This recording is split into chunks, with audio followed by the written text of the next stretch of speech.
치아를 잡아주는 잇몸뼈가 없어지니까 치아가 흔들리게 되고요. 결과적으로 치아는 빠지게 됩니다. 잇몸뼈 같은 경우는 이런 염증 때문에 한번 소실이 되면 다시 재생이 안 돼요. 한번 이렇게 흔들리거나 소실되기 시작한 치아들은 원상태 돌리기 굉장히 어려운 거죠. 잇몸 치료 다 받고 잇몸 수술 다 받고 이제 끝났어. 나는 이제 안 해도 돼. 집주인이 손을 놔버리면 안 된다는 거예요. 이게 누구한테서 언제 터질지 모르는 그런 시아폭탄 입안에 갖고 계신다 생각하시면 돼요. 제때제때 관리가 안 되면 나한테 갑자기 터질 수가 있습니다. 안녕하세요.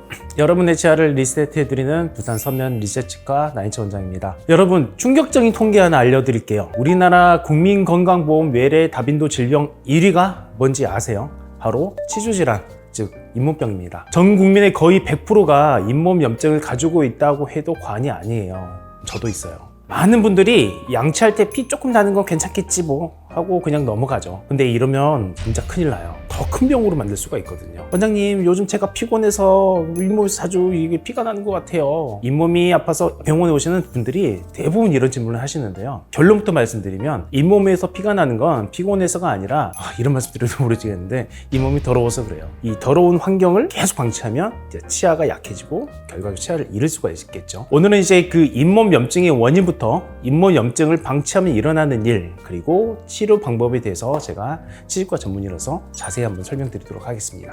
먼저 잇몸에서 왜 피가 나는지 먼저 알아볼게요. 우리가 그 목에 딱 물리면 어떻게 되죠? 가렵고 부어오르고 빨갛게 되죠. 이게 이제 우리 몸에서 염증 반응이 나타나게 되는 건데요. 우리 몸에 이제 외부에 나쁜 세균이나 이물질이 들어오면 우리 몸이 이제 면역 반응을 일으키면서 이것들과 이제 싸워서 이기려고 나타나는 거죠. 우리 잇몸도 마찬가지예요. 우리 잇몸에 음식을 섭취하고 나서 나타난 그런 지저분한 세균들이 들어오면 빨갛게 부어오르고 열도 나기도 합니다. 이 과정을 우리는 잘 못 느끼는 경우가 많아요. 일단 첫 번째로 전문가가 아니면 이걸 잘 몰라요. 왜냐하면 잇몸이 원래 빨간색이기 때문에 짙은 빨강인지 연한 빨강인지 이제 잘 모를 수도 있고, 두 번째로 전 국민이 다 염증이 있으니까 너도 빨갛네? 나도 빨개 라고 할 수도 있겠죠. 그러면은 이 잇몸에서 왜 피가 날까요? 우리 몸에서 세균들과 싸우려고 백혈구 같은 그런 면역세포들을 계속 내보내는데 이들이 빨리 가려고 하면 이제 혈관을 더 부풀리거나 더 새로 만들어야 돼요. 근데 이렇게 새로 생긴 혈관이나 부푼 혈관들은 살짝만 닿아도 터지는 거죠. 칫솔질을 할 때 그 혈관이 닫히면서 이제 피가 나는 겁니다. 잇몸에서 이제 피가 난다는 거는 잇몸이 주인님 도와주세요.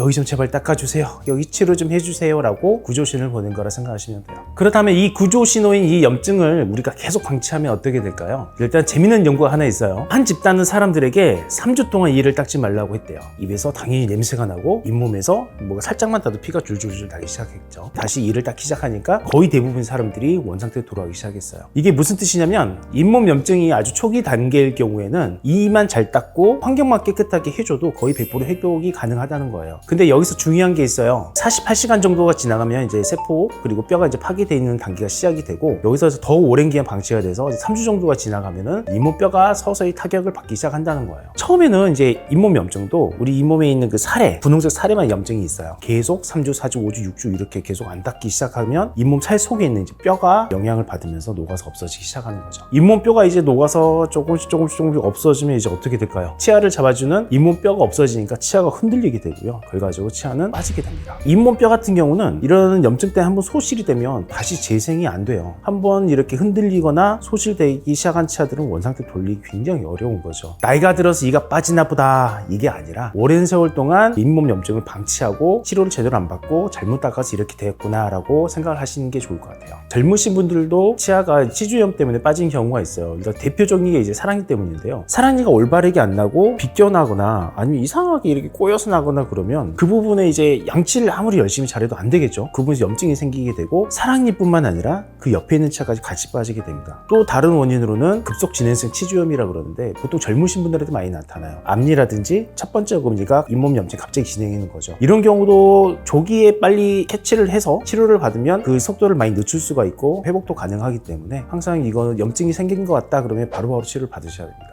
더 무서운 거는 잇몸병이 전신 건강에 미치는 영향이에요. 염증 상태의 잇몸에는 혈관이 완전히 많이 분포가 돼 있다 그랬죠. 잇몸 주변 세균들하고 염증 물질들이 혈관을 타고 온몸으로 돌아다니게 됩니다. 실제 연구 결과들을 보면 정말 깜짝 놀랄 만한 게 많아요. 국민건강보험 일산병원 연구에 따르면 당뇨 환자의 치아 상실 위험이 일반인보다 1.35배가 더 높다고 해요. 서울대병원이 379만 명을 10년간 추적한 결과 치아를 상실한 사람은 뇌졸중 위험이 9%가 더 높았고요. 여기에 잇몸병까지 있으면 12%까지 뇌졸중 뇌졸중률이 올라갔어요. 또 유럽 심장학회 연구에서는 치주염이 있는 사람의 심혈관 질환 발병이나 사망 확률이 49% 높다고 나와 있어요. 특히 당뇨병은 잇몸병과 아주 악순환이에요. 잇몸염증이 혈당 조절을 어렵게 만들고 또 높은 혈당이 또 다시 잇몸염증을 악화시키거든요. 결국 우리 입은 전신 건강의 입구예요. 전신 건강을 바라볼 수 있는 창문하고 똑같죠. 그래서 이 입구만 관리를 잘해도 우리가 건강하게 오래 살 수 있는 거예요. 자, 그러면 잇몸 관리를 어떻게 해야 될까요? 첫 번째는 올바른 칫솔 선택과 올바른 칫솔 방법입니다. 잇몸 질환은 치아하고 잇몸의 경계부에서 생겨나기 시작해요. 그 경계부의 절반은 딱딱한 치아, 절반은 부드러운 잇몸 살로 덮여 있죠. 이 잇몸 살을 우리가 이제 보통 점막이라고 부르는데, 이 점막은 우리 피부하고는 좀 달라요. 눈이나 코 안쪽처럼 이제 촉촉하게 젖어 있는 피부이죠. 그래서 눈이나 코 안쪽을 닦을 수 있을 정도로 아주 부드러운 칫솔을 선택하셔야 됩니다. 저는 이제 이런 보통 칫솔을 추천을 드려요. 끝부분이 아주 잘 연마가 되어 있고 가느다란 부드러운 칫솔을 저는 추천을 드립니다. 두 번째는 당연히 올바른 칫솔질 방법을 써야 되겠죠. 치아 경계부에 대고 이렇게 쓸어 내려주면서 닦아주세요. 칫솔모가 치아 사이로 조금씩 들어가는 게 보이시죠?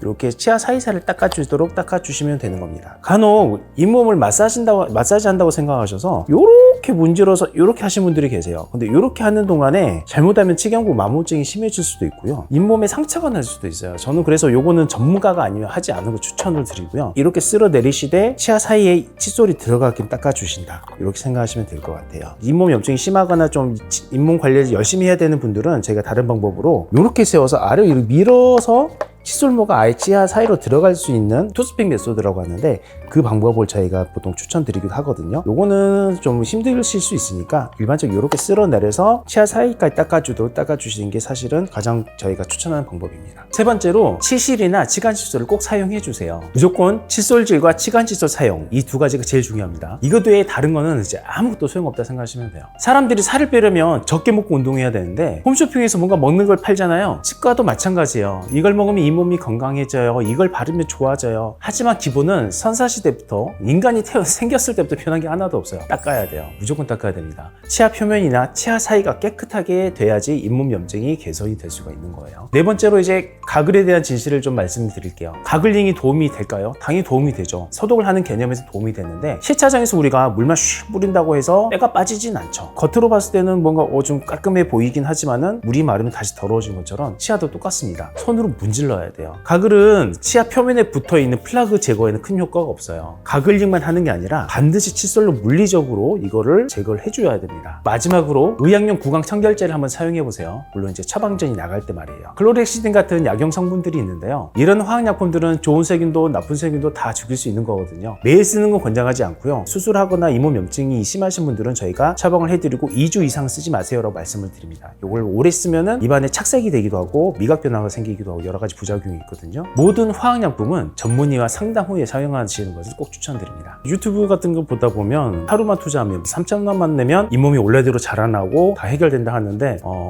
거짓말입니다. 이거 사기니까 절대 속지 마시고요. 잇몸병은 우리가 손으로 일일이 다 세균을 제거해줘야지 회복이 된다는 거 꼭 기억하셔야 돼요. 자, 그러면 우리가 집에서 양치질 잘하는 그런 홈케어만으로도 충분할까요? 그렇지 않죠. 먼저 우리에게는 꼭 주기적인 스케일링이 필요합니다. 우리가 이제 하루 이틀 안 닦는 건 괜찮을 수 있지만 오랜 기간 동안 안 닦으면 그 안 닦아서 남아있는 플라그들이 우리 침에서 나오는 칼슘이나 인성분하고 섞여서 이제 굳게 돼요. 이게 이제 치석으로 변하는 거죠. 우리가 매일 양치를 하고 있는데도 스케일링을 할 정도로 치석이 있다는 거는 그 자리에는 6개월 동안 칫솔이 한 번도 안 닿았다는 뜻이 될 수도 있어요. 깜짝 놀랐죠? 치석 자체는 딱딱한 돌덩어리 같은 것이라서 그 자체로는 문제가 안 될 수도 있어요. 문제가 안 되면 왜 제거할까요? 치석 표면이 굉장히 거칠기 때문에 여기에 이제 세균들이 집중적으로 살기 좋은 장소가 됩니다. 치석이 치아 표면에 붙어 있으면 잇몸이 치아 표면을 딱 달라붙어서 세균이 안 들어오게 막아줘야 되는데 얘들을 이렇게 열어버리는 거죠. 염증이 생겨서 세균이 계속 더 들어가겠죠. 이런 치석을 제거해서 매끈하게 만들어서 다시 세균들이 번식하지 않을 수 있게 만드는 게 스케일링이에요. 주기적으로 스케일링을 하는 게 건강한 잇몸을 만드는 가장 큰 지름길이라고 생각하시면 됩니다. 적절한 시기에 적절한 잇몸 치료도 반드시 필요합니다. 우리가 닦을 수 없을 정도로 깊은 곳에 염증이 있을 수도 있고 거기도 이제 치석이 많이 붙어 있을 수도 있어요. 그런 경우에는 마취를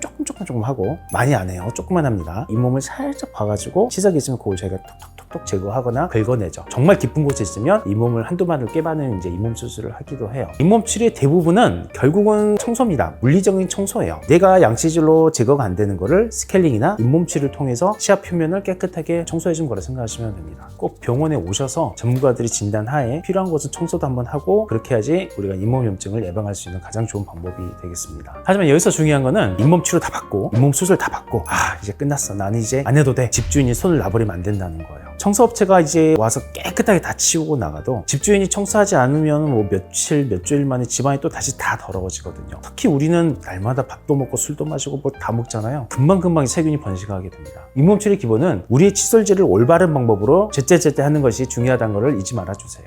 지금까지 우리가 잇몸병에 대해서 알아봤는데요. 자, 이제부터 정리해 볼게요. 잇몸에서 피가 나는 거는 피곤해서 나는 게 아니라 잇몸 염증 때문이다. 48시간에서 3주 이상 방치하기 시작하면 잇몸뼈까지 영향을 받을 수 있기 때문에 결국 치아를 잃을 수 있는 치주염이 될 수가 있다. 더 무서운 거는 이 잇몸병이 고혈압, 당뇨, 치매 등 전신질환과 굉장히 밀접한 관련이 있다는 거예요. 구강 내만 관리를 잘해도 전신 건강을 어느 정도 지킬 수 있다고 해도 됩니다. 가장 중요한 건 올바른 칫솔질과 치간 칫솔, 그리고 치실 같은 걸 사용하는 거예요. 집에서 하는 홈케어만으로는 한계가 분명히 있기 때문에 정기적인 스케일링과 전문적인 잇몸 치료도 필요합니다. 자, 우리 리셋치과에서는 개인별 잇몸 상태에 맞는 맞춤 치료를 제공하고 있어요. 제가 이제 치질과 전문이라서 개인별로 다 진단을 내리고 치료 계획을 짜 드립니다. 올바른 양치질 방법부터 깊은 잇몸 치료까지 여러분의 소중한 치아를 저희가 지켜드릴게요. 잇몸병은 모든 사람이 다 갖고 있다고 해서 이게 방심하면 안 되고요. 이게 누구한테서 언제 터질지 모르는 그런 시한폭탄 입안에 갖고 계신다 생각하시면 돼요. 제때제때 관리가 안 되면 나한테 갑자기 터질 수가 있습니다. 오늘부터라도 칫솔질 방법을 바꾸시면은 잇몸뼈가 더 이상 녹는 걸 우리가 막을 수가 있어요.